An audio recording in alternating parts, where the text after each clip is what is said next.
मैं हूं मोहम्मद उस्मान। आज की वीडियो शुरू करने से पहले एक बात समझना जरूरी है कि सिंध पब्लिक सर्विस कमीशन यानी SPSC है क्या।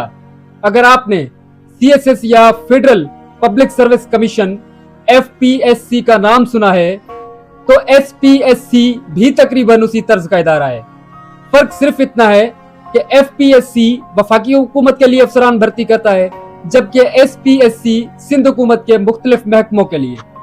उसी इदारे के जरिए assistant commissioner, DSP, section officer, मुख्तियारकार, एक्साइज ऑफिसर और ग्रेड 17 की मुतअद्दिद अहम सरकारी असामियों पर भर्ती होती है। ये इम्तहान कोई मामूली टेस्ट नहीं होता। हजारों नौजवान 2-3 नहीं बल्कि कई साल उसकी तैयारी करते हैं, रोजाना घंटों पढ़ते हैं। अंग्रेजी, इस्लामियात, Pakistan affairs, current affairs, general knowledge, तारीख, आइन, मईशत और इख्तियारी मजामीन की जो तैयारी है वो करते हैं सिर्फ उस उम्मीद पर कि अगर वो मेरिट पर कामयाब होते हैं तो रियासत की खिदमत का मौका मिलेगा उन्हें। अब सवाल ये है कि उससे आपका क्या ताल्लुक है, हमारा क्या ताल्लुक है। ताल्लुक बहुत सीधा है। कल अगर आपके शहर में तैनात होने वाला DSP, असिस्टेंट कमिश्नर या कोई दूसरा अफसर वाकई मेरिट पर आया होगा तो उसका फायदा आवाम को होगा। लेकिन अगर ऐसे ओहदों पर शफाफियत की बजाय सिफारिश या बेज़ाब्तगी का शुबा पैदा हो जाएगा तो उसका नुकसान सिर्फ उम्मीदवारों को नहीं बल्कि पूरे मुआशरे को उठाना पड़ता है। और आज यही सवाल सिंध पब्लिक सर्विस कमीशन के CCE 2024 के इम्तिहान के बाद उठ रहा है। अब एक नौजवान अपनी जिंदगी के कई साल एक ख्वाब के लिए वक्फ कर देता है। वो दिन रात मेहनत करता है, किताबों में खो जाता है।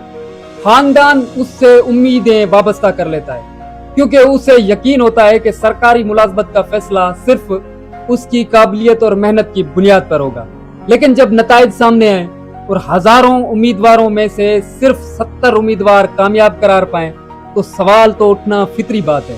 आज की वीडियो ये किसी में फर्द के खिलाफ, किसी जमात या किसी इदारे के खिलाफ नहीं बना रहा, बल्कि एक ऐसे मामले पर मैं बात कर रहा हूं जो सिंध भर के हजारों उम्मीदवारों को मुतासिर कर दिया है जिस इशू ने, और जिस पर इस वक्त अदालती कार्रवाई भी जारी है। जी हाँ, CCE 2024 के नताइज के बाद मुतअद्दिद उम्मीदवारों ने इम्तहानी अमल पर एतराजात उठाए हुए हैं। उनका मौकिफ था कि मार्किंग, नंबरों और इम्तहानी रिकॉर्ड में ऐसी बेज़ाब्तगी के शवाहिद मौजूद हैं जिनकी आजादाना और शफाफ तहकीकात होनी चाहिए। बाज उम्मीदवारों ने मेरिट की खिलाफ वर्जी के इल्जाम भी आयद किए हैं, जबकि दूसरी जानिब सिंध पब्लिक सर्विस कमीशन ने अपने इम्तहान अमल को जो है वो कानून के मुताबिक करार दिया है। ये मामला जल्द ही सिंध हाई कोर्ट पहुंचा, जहां अदालत ने इब्तदाई समाअत के दौरान नताइज पर अबूरी तौर पर हुक्म जारी किया कि इम्तहानी रिकॉर्ड महफूज रखने की हिदायत दी और कमीशन से मुकम्मल जो है वो रिकॉर्ड तलब कर लिया। अदालत ने मजीद जो भर्तियां हैं उनका अमल भी अगले हुक्म तक जो है वो रोक दिया है ताकि तमाम एतराजात का जो कानूनी और शफाफ जायजा है वो लिया जा सके। अदालती कार्रवाई के साथ साथ उम्मीदवारों ने अब हैदराबाद सिंध में सिंध पब्लिक सर्विस कमीशन की जो दफ्तर है उसके सामने एहतजाज भी शुरू किया हुआ है। आज 1 महीना हो गया है, वहां पर कैंप भी लगाई गई है। बाद अज़ां उस एहतजाज को बाकायदा एक तहरीक की शक्ल दी गई है जिसे जो है movement for the restoration of meritocracy का नाम भी दिया गया है। तहरीक के शुरका का जो कहना है वो उनका मकसद किसी फर्द या इदारे को निशाना बनाना नहीं है, बल्कि सरकारी भर्तियों में मेरिट, शफाफियत और एहतसाब को यकीनी बनाना है। उम्मीदवारों का मुतालबा है कि CCE 2024 के जो इम्तहानी अमल का आजादाना फोरेंसिक ऑडिट कराया जाए, तमाम एतराजात की जो गैर जानिबदाराना तहकीकात हो, और अगर किसी भी सतह पर बेज़ाब्तगी साबित हो तो जिम्मेदारों के खिलाफ कानून के मुताबिक कार्रवाई की जाए। उनका यह भी कहना है कि अगर तमाम इल्जामात बेबुनियाद साबित होने हैं तो वो हकीकत भी आवाम के सामने आनी चाहिए ताकि इदारों पर एतमाद मजीद मजबूत हो। ये तो वो खुली छूट दे रहे हैं। तुलबा जो हैं वो इसकी इंक्वायरी का मुतालबा कर रहे हैं और ये अच्छा मामला है, क्योंकि मैं आपको बताता चलूं कि जो 70 उम्मीदवार इसमें पास हुए हैं, हजारों नौजवानों में से वो किसी वडेरे का कोई कमदार है, कोई वडेरे के कमदार मुंशी का बेटा है, कोई वडेरे के इत्तेहादी का बेटा है, यानी कोई एजुकेशन मिनिस्टर के करीबी बंदे का वो है। अच्छा, एक और मजेदार बात यह है कि तीसरी पोजीशन लेने वाला जो मुझे मालूम हुआ है ذرائع نے جو بتایا وہ ککڑ باز ہے, یعنی اس کے پاس کوئی تعلیمی کوئی وہ نہیں ہے, یعنی کہ وہ صرف جعلی ڈگری ہے اس کے پاس, اور وہ ککڑ باز ہے, ککڑوں کا شوقین ہے, وہ میل کرواتا ہے. یہ معاملہ اب صرف ایک امتحان یا چند امیدواروں کا مسئلہ نہیں رہا, بلکہ سرکاری اداروں کی شفافیت, احتساب اور عوام کے اعتماد سے جڑا ہوا ایک اہم سوال ہے. ہر جمہوری معاشرے میں عوامی اداروں کی ساخت جو ہے وہ ان کی شفافیت سے قائم ہوتی ہے.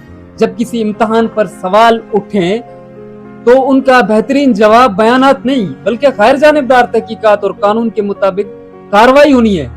اگر امتحانی عمل مکمل طور پر شفاف ثابت ہوتا ہے تو اس سے ادارے کی ساخت مزید مضبوط ہوگی, اور اگر کہیں خامیاں سامنے آتی ہیں تو ان کی اصلاح بھی اسی نظام کی مضبوطی کا سبب بنے گی.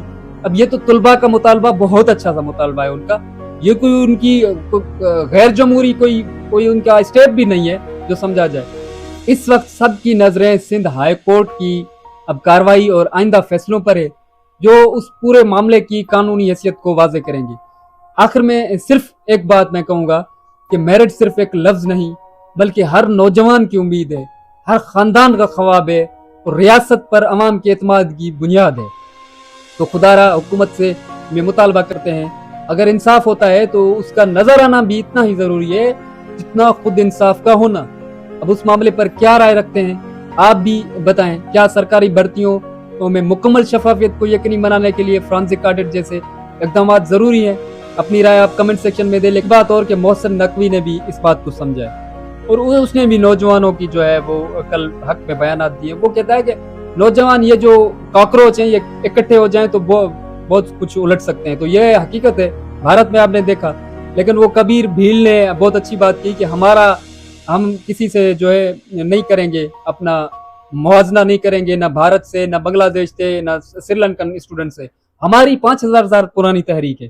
انہوں نے بہت ہی اچھی بات کی کہ ہم چینج انوکھے ایک الگ قسم کا چینج لا سکتے ہیں. تو یہ حقیقت ہے.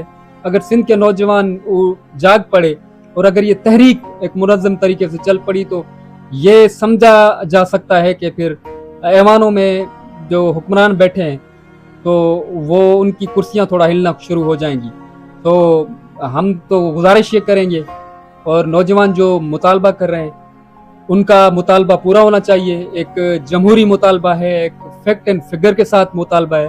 گورنمنٹ کو اس پر نظر ثانی کرنی چاہیے اور طلباء کو جو ہے وہ اپنا حق دیا جائے.